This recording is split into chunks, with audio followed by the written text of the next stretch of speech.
Lecture number 161 سیرت النبی صلی اللہ علیہ وآلہ وسلم۔ صلح حدیبیہ کا ہم بیان کر رہے ہیں۔ رسول اللہ صلی اللہ علیہ وآلہ وسلم کے لیے نا عمر اور بصر نے نا ہدیے اور تحفے بھی بھیجے ہیں۔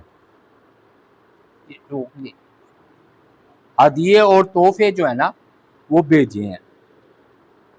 یہ کیوں بھیجے؟ یہ نا بنو خزاں والے جو تھے نا، بنو خزاں، وہ نبی علیہ الصلوۃ والسلام سے انہوں نے اپنی محبت اور دوستی کا اظہار کرنا شروع کر دیا۔ چنانچہ بنو خزاں سے جو تھے نا بصر یا بسر لگا کہہ لیں رضی اللہ تعالی عنہ، جو قافلے کے ہمراہ تھے، جب وہ اپنے علاقے میں پہنچے تو انہوں نے مسلمانوں کو اونٹ اور بکریاں تحفے کے طور پر دیں۔ ایک اور ہے عمر، انہوں نے بھی اپنے جانور تحفے کے طور پر پیش کیے، کیونکہ وہ نا سعد بن عبادہ رضی اللہ تعالی عنہ کے دوست تھے، تو انہوں نے نا سعد رضی اللہ تعالی عنہ کو یہ اونٹ بطور ہدیہ پیش کیے۔ سعد رضی اللہ تعالیٰ عنہ وہ اونٹ لے کر نبی علیہ الصلوۃ والسلام کی بارگاہ میں حاضر ہوئے تو فرمایا کہ اے اللہ کے رسول، یہ عمر بن سالم نے ہدیہ اور تحفے دیے ہیں۔ تو نبی علیہ السلام نے فرمایا جو کچھ تم دیکھ رہے ہو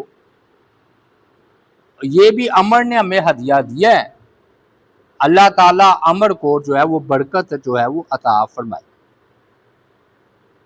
پھر آپ نے حکم دیا کہ اونٹوں کو نہر کیا جائے، چنانچہ اونٹوں کو ذبح کیا گیا اور صحابہ کرام میں تقسیم جو ہے وہ کر دیا گیا۔ اس طرح آپ نے بکریاں بھی جو آپ کو تحفے کے طور پر ملی تھی، آپ نے صحابہ کرام میں تقسیم جو ہے وہ فرما دی۔ حضرت ام سلمہ رضی اللہ تعالیٰ عنہ جو کہ آپ کی بیوی اور ہماری ماں تھی، نبی علیہ الصلوۃ والسلام وہ فرماتی ہیں کہ میرے ہاں تشریف لائے، جس طرح دوسرے لوگوں میں اونٹ کا گوشت تقسیم ہوا اسی طرح ہمارے حصے بھی اونٹ کا گوشت آیا، اور ہمیں بکریوں میں سے بھی حصہ ملا۔ اور یہ تحفہ لانے والا ایک لڑکا تھا، اور نبی علیہ الصلوۃ والسلام نے اس لڑکے کو اپنے سامنے بٹھا لیا۔ اس لڑکے نے ایک بسیدہ پرانی سی چادر اوڑھ رکھی تھی۔ نبی علیہ الصلوۃ والسلام نے فرمایا یا غلام، اے لڑکے، اینا ترکت اہلک، تیرے گھر والے کہاں ہیں؟ وہ کہنے لگا کہ میں نے انہیں نا زجنان کے گرد و نواح میں چھوڑا ہے۔ نبی علیہ الصلوۃ والسلام نے فرمایا تو نے اپنے اس علاقے کو کس حال میں چھوڑا؟ تو اس نے نا بڑی اپنے نا فصاحت و بلاغت کے ساتھ اپنے پیچھے جو ہے نا گھر والوں کی خوشحالی کو بیان کیا۔ نبی علیہ الصلوۃ والسلام اور آپ کے صحابہ اس نوجوان کی گفتگو سے بڑے متاثر ہوئے اور انہیں خوشگوار حیرت ہوئی کہ بچہ ہے اور ایسی باتیں کر رہا ہے۔ نبی علیہ الصلوۃ والسلام نے فرمایا اس کو بہترین چادر دی جائے، چنانچہ انہیں بہترین جو ہے نا وہ چادر پہنا دی گئی۔ نوجوان نے آپ سے عرض کیا کہ اللہ کے رسول، میں آپ کے ہاتھ کو چھو کر برکت حاصل کرنا چاہتا ہوں۔ نبی علیہ الصلوۃ والسلام نے فرمایا قریب ہو جاؤ۔ قریب ہو گیا تو اس نے آپ صلی اللہ علیہ وآلہ وسلم کا دست مبارک پکڑ کر چوما۔ آپ نے اس کے سر پر ہاتھ پھیرا اور فرمایا اللہ تعالیٰ تجھے برکت دے۔ چنانچہ کہتے ہیں یہ آپ کی دعا کا اثر تھا کہ اس کی بڑی لمبی عمر ہوئی ہے کہ وہ ولید بن عبد الملک کے دور خلافت میں فوت ہوا، یعنی کہ غالباً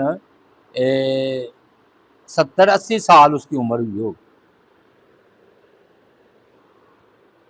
نبی علیہ الصلوۃ والسلام نے نا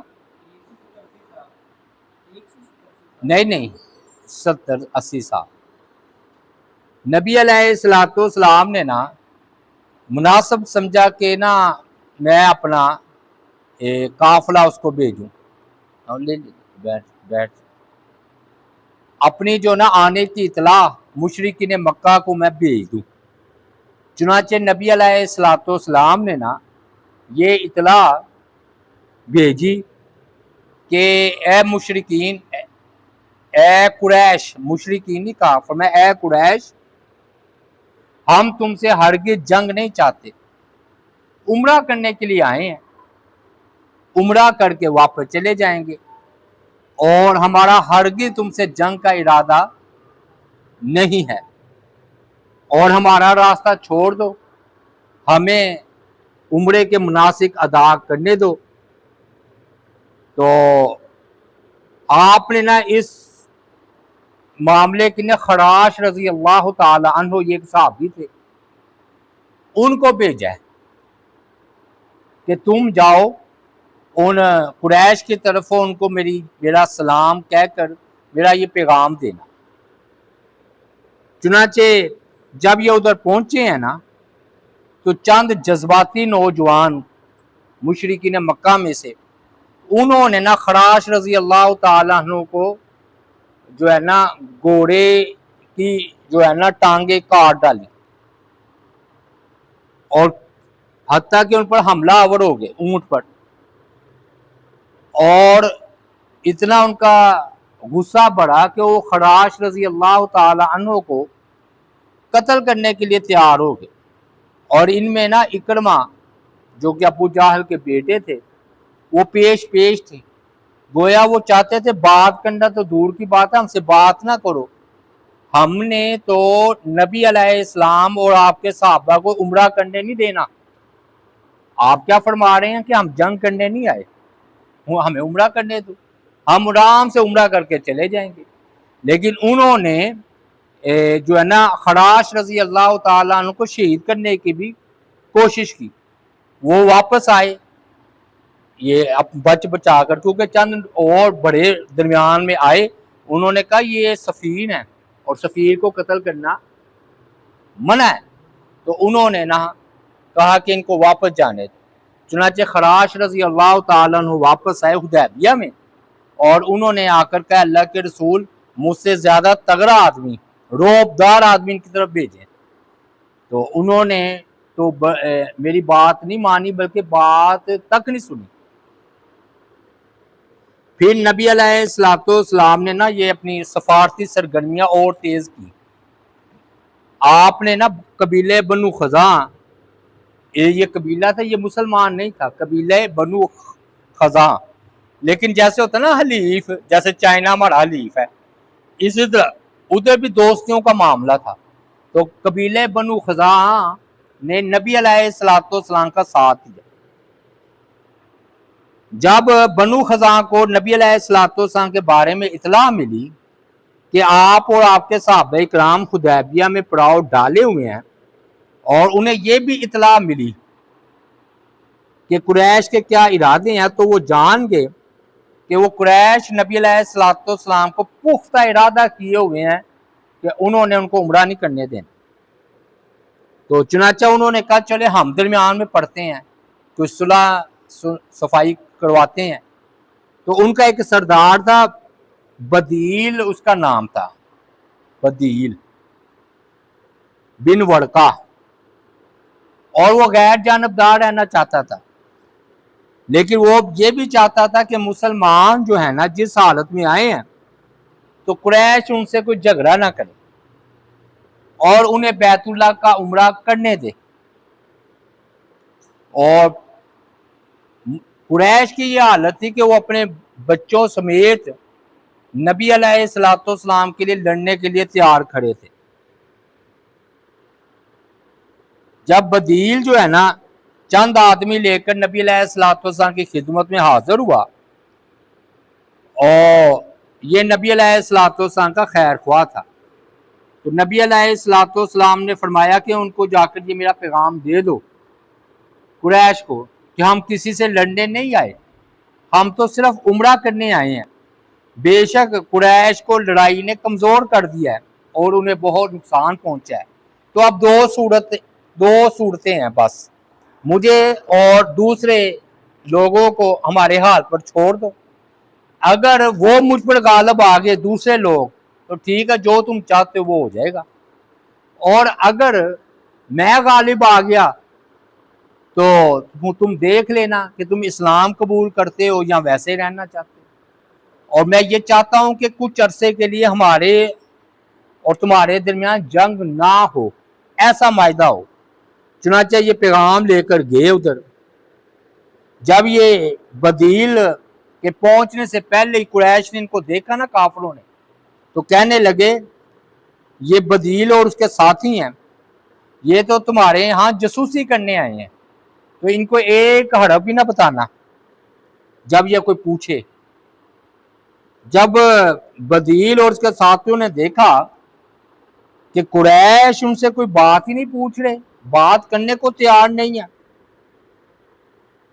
تو بدیل انہوں نے کہا کہ ہم نبی علیہ الصلوۃ والسلام کی طرف سے آئے ہیں، اگر تم چاہو تو ہم تمہیں نبی علیہ الصلوۃ والسلام کا پیغام دے دیتے ہیں. اکرمہ اور حکم بن عاص کہنے لگے ہمیں اس کی کوئی ضرورت نہیں. قسم کھا کر انہوں نے کہا اللہ کی قسم ہمیں تمہاری بات کی کوئی ضرورت نہیں ہے کہ ہم نبی علیہ الصلوۃ والسلام کا فرمان سنیں، ہم سب ہلاک ہو جائیں گے، فنا ہو جائیں گے، مگر اس سال تمہیں یہاں نہیں آنے دیں گے، کیونکہ عمرہ نہیں کرنے دیں گے. ایک اور تھے عروہ بن مسعود، وہ بھی نا قریش کے حلیف تھے. انہوں نے نا پروگرام بنایا ہوا تھا کہ اہل مکہ کی میں مدد کروں گا، لیکن اس موقع پر انہوں نے اس بات کو اچھا نہیں سمجھا کہ بدیل سفیر بن کر آیا اور تم بات سننے کو تیار نہیں. انہوں نے اپنی قوم کو کہا کہ اے قریش یہ کیا بات ہے، بات تو تم ان کی سنو، اگر اچھی لگے قبول کر لینا، بری لگے انکار کر دینا. یہ کیا طریقہ ہوا کہ ہم نے بات ہی نہیں سننی. چنانچہ نا حارث اور صفوان عروہ بن مسعود کا مشورہ انہوں نے قبول کر کے کہا کہ چلو دیکھو کیا کہتے ہیں. بدیل نے کہا کہ تم لوگ جلد باز ہو، نبی علیہ الصلوۃ والسلام لڑائی کرنے کے لیے نہیں آئے، وہ تو صرف عمرہ کرنے کے لیے آئے ہیں اور تم لوگوں سے صلح کرنا چاہتے ہیں. اور بدیل نے وہ تمام باتیں بتا دی ان کو جو نبی علیہ الصلوۃ والسلام سے ان سے کہی تھی کہ ہم نا ایک مدت طے کر لیتے ہیں جس میں ہماری صلح ہوگی، نہ تم ہم سے جنگ کرو گے نہ ہم تم سے جنگ کریں گے. تو اگر نبی علیہ الصلوۃ والسلام پر عرب غالب آ گئے تو ٹھیک ہے تمہارا مطلب پورا ہو جائے گا، اور اگر نہ غالب آئے تو پھر دیکھ لینا تمہارا مقصد پورا ہو جائے گا. اس کے بعد نا مقرظ ایک کافر تھا، وہ کھڑا ہوا، اس نے کہا کہ میں نا محمد صلی اللہ علیہ وآلہ وسلم کے پاس جاتا ہوں. چنانچہ مقرظ کو جب نبی علیہ الصلوۃ والسلام نے آتے ہوئے دیکھا تو فرمایا ھذا رجل غادر، یہ ایک دھوکے باز شخص ہے. پہچان لیتے ہیں نا نبی علیہ الصلوۃ والسلام، فرمایا یہ بندہ ٹھیک نہیں ہے. وہ آپ کے پاس آیا اور باتیں کرنے لگا. رسول اللہ صلی اللہ علیہ وآلہ وسلم نے اسے بھی وہی جواب دیا جو بدیل اور اس کے ساتھیوں کو دیا تھا، یعنی کہ ہم عمرہ کرنے آئے ہیں، جنگ تو کرنے نہیں آئے. چنانچہ یہ پیغام لے کر واپس چلا گیا. اب سب سے اہم جو تھا نا سفیر قریش کی طرف سے وہ ہے عروہ بن مسعود، یہ بن کر نہ سفیر آئے ہیں. تو یہ کھڑے ہوئے اور کہنے لگے اے میری قوم، یعنی کہ قریش کو کہنے لگے کافروں کو، کیا تم میری اولاد کے درجے میں نہیں ہو، یعنی کہ میں بڑا ہوں تم مجھ سے چھوٹے ہو، کیا میں تمہارے نزدیک باپ کی حیثیت نہیں رکھتا؟ سوال کیا ان سے. انہوں نے کیوں نہیں، ہم آپ کے بیٹے ہیں اور آپ اسی طرح ہمارے ہاں عزت رکھتے ہیں جس طرح ایک باپ اپنا عزت رکھتا ہے. عروہ کہنے لگے کیا تم پر نے مجھ پر کوئی الزام لگایا کہ میں نے تم سے کوئی بے وفائی کی ہے؟ سب نے کہا نہیں۔ تو کہتے کیا تم نہیں جانتے کہ اہل اوقاز کو میں نے ہی تمہارے لیے مدد کے لیے بلایا تھا، اور ان کے سارے بیوی بچوں سمیت وہ تمہارے پاس آ گئے تھے؟ انہوں نے کہا بالکل ٹھیک۔ تو انہوں نے کہا پھر ایسا کرو، مجھے تم نبی علیہ السلام کے پاس بھیجو، میں نبی علیہ السلام سے اس کے بارے میں گفتگو کرتا ہوں۔ انہوں نے کہا جی ہمیں قبول ہے، آپ جائیں اور نبی علیہ السلام سے گفتگو کریں کہ ہم نے آپ کو عمرہ نہیں کرنے دینا، آپ واپس لوٹ جائیں۔ عروہ آئے نبی علیہ السلام کے پاس اور یہ گفتگو شروع ہوئی۔ عروہ نے کہا کہ اے محمد صلی اللہ علیہ وآلہ وسلم، اگر آپ نے اپنی قوم کا صفایا کر دیا، یعنی کہ ان کو قتل کر دیا، تو کیا آپ نے کسی عرب کے متعلق یہ سنا کہ اس نے اپنی قوم کو ہی قتل کیا ہو؟ اور اگر دوسری صورتحال پیش آئی تو اللہ کی قسم، یعنی کہ آپ غالب آ جائیں تو یا قریش آپ پر غالب آ جائیں تو وہ آ جائیں گے غالب، مشرکین مکہ۔ کیوں؟ میں آپ کے ارد گرد ایسے چہرے دیکھ رہا ہوں جو بے وفا ہیں، صحابہ کرام کے بارے میں کہہ رہے ہیں۔ اصل میں ہاتھ کنڈے ہوتے ہیں نا، چال بازی، تو اس نے ایک طرح نا چال بازی چلی ہے ادھر آج۔ تو انہوں نے نا ایک چال چلی کہ جو ہے نا ہم جو ہے نا نبی علیہ السلام کے ساتھیوں کے بارے میں آپ کو بدگمان کیا جائے۔ اب قریب ہی ابو بکر کھڑے تھے رضی اللہ تعالیٰ عنہ، گویا اس نے کہا کہ ابو بکر بھی آپ کا ساتھ چھوڑ جائیں گے۔ ابو بکر کو بڑا غصہ آیا، حضرت ابو بکر رضی اللہ تعالیٰ عنہ سے رہا نہ گیا، انہوں نے ایمانی جوش کے تحت کہا اور بآواز بلند کہا کہ جات اللات کی شرمگاہ چوس۔ یہ ابو بکر نے کہا ہے رضی اللہ تعالیٰ عنہ، ہم تو نبی علیہ السلام کو چھوڑ کر کبھی بھاگ نہیں سکتے۔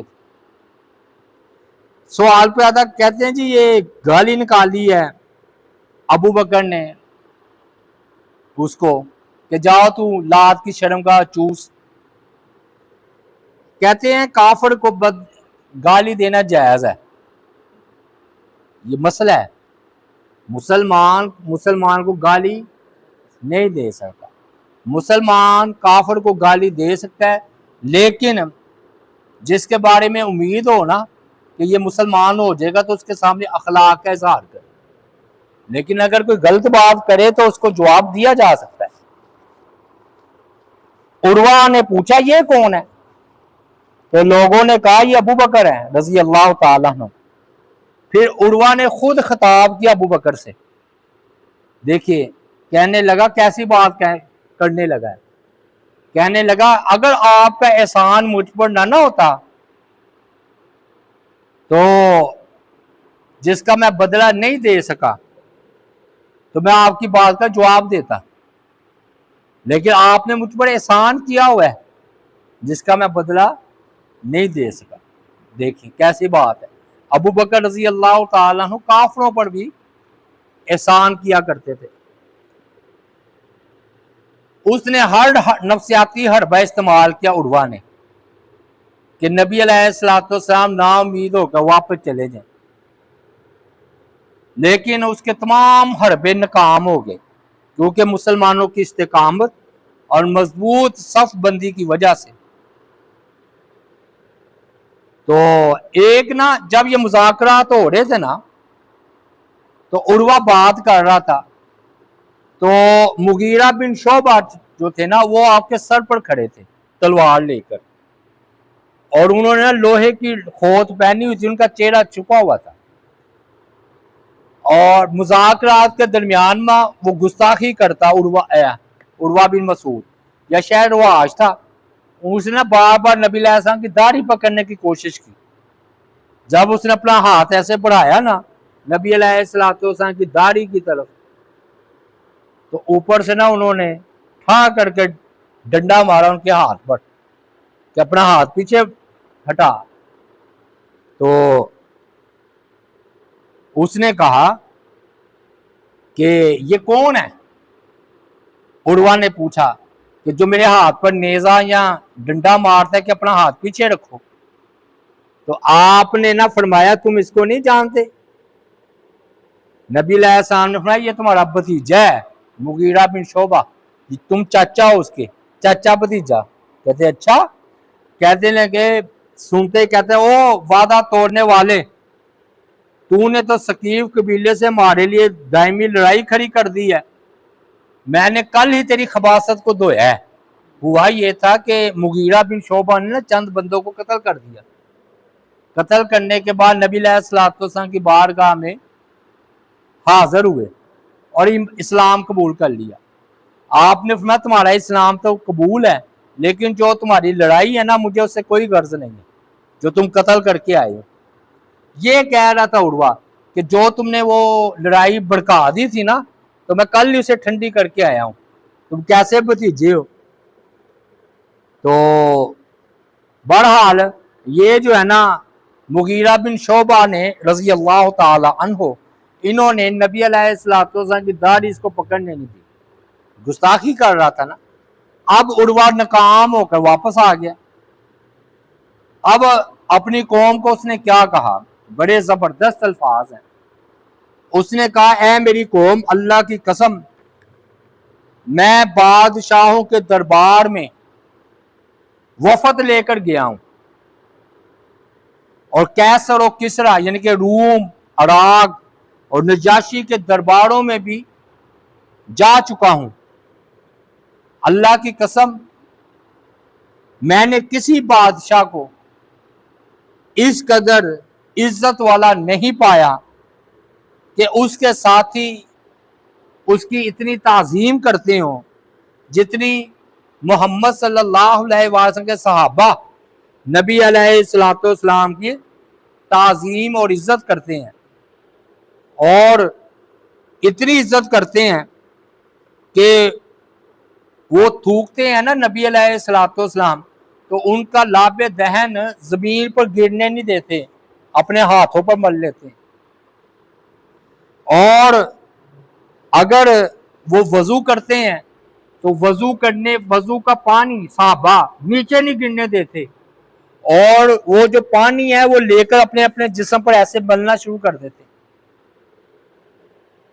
اور جب وضو کرتے ہیں تو وضو کے پیچھے لڑائی ہو جاتی ہے کہ میں نے ان کا پانی نبی علیہ الصلوۃ والسلام کا لینا بچا ہوا یا اس نے لینا. اور حال یہ ہے کہ جب آپ گفتگو کرتے ہیں تو سناٹا طاری ہو جاتا ہے صحابہ پر، ایسے لگتا ہے جیسے ان کے سروں پر پرندے بیٹھے ہوں، اور ہر کوئی آپ کی بات کو بڑے غور سے سنتا ہے. اور آپ کے روب کا یہ حال ہے کہ آپ کی طرف کوئی نظر بڑھ کر نہیں دیکھتا. اور میں تمہیں ایک بلی وصیت کرتا ہوں کہ انہوں نے ایک صحیح صورت حال رکھی ہے کہ وہ عمرہ کر کے واپس چلے جائیں گے. تمہارا اس میں کیا نقصان ہے؟ دنیا بھر کے لوگوں کو عمرے کی اجازت ہے تو نبی علیہ الصلوۃ والسلام ان کے 1400 صحابہ کو عمرے کی اجازت کیوں نہیں؟ تو اس لیے میرا تو یہی مشورہ ہے کہ تم نبی علیہ الصلوۃ والسلام کی بات کو قبول کر لو اور دیکھو کہ وہ عمرہ کرنے آئے ہیں تو اللہ کی غیبی مدد ان کے ساتھ ہوگی، اور تم بیت اللہ سے روک رہے ہو تو اللہ کی مدد تمہارے ساتھ نہیں ہوگی. بہرحال جی یہ بات ہوئی تو لیکن نہ عروہ بن مسعود کی بات کو ماننے سے انہوں نے بھی انکار کر دیا، حالانکہ ان کا ساتھی تھا. عروہ بن مسعود بڑے مایوس ہوئے. ایک طرف تو کہتے تھے ہم باپ کی طرح عزت کرتے ہیں، بات تو مانی نہیں. انہوں نے اپنے ساتھیوں کو لیا، یہ خود مختار تھے بادشاہ، ان کو کسی کی کیا.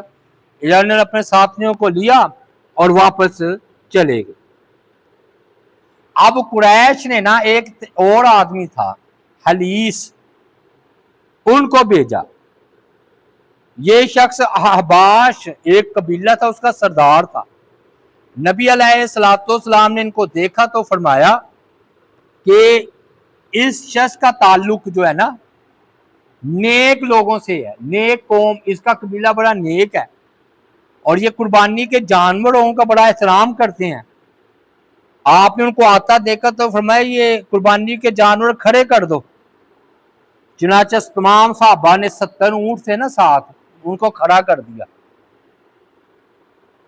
جب اونٹ کھڑے کر دیے تو ساتھ ہی انہوں نے تلبیہ پکارنی شروع کر دی، لبیک اللہم لبیک۔ تو حلیس نے جب قربانی کے اونٹ اپنی طرف آتے دیکھے تو وہ نبی علیہ السلام سے ملے بغیر ہی واپس چلا گیا۔ اور صحیح بخاری میں ہے کہ قربانی کے جانور اس کے سامنے کر دیے گئے اور صحابہ نے تلبیہ کہتے ہوئے اس کا استقبال کیا۔ تو جب اس نے یہ منظر دیکھا تو بے اختیار بول پڑا، سبحان اللہ، ان لوگوں کو بیت اللہ کی زیارت سے روکنا ہرگز مناسب نہیں ہے۔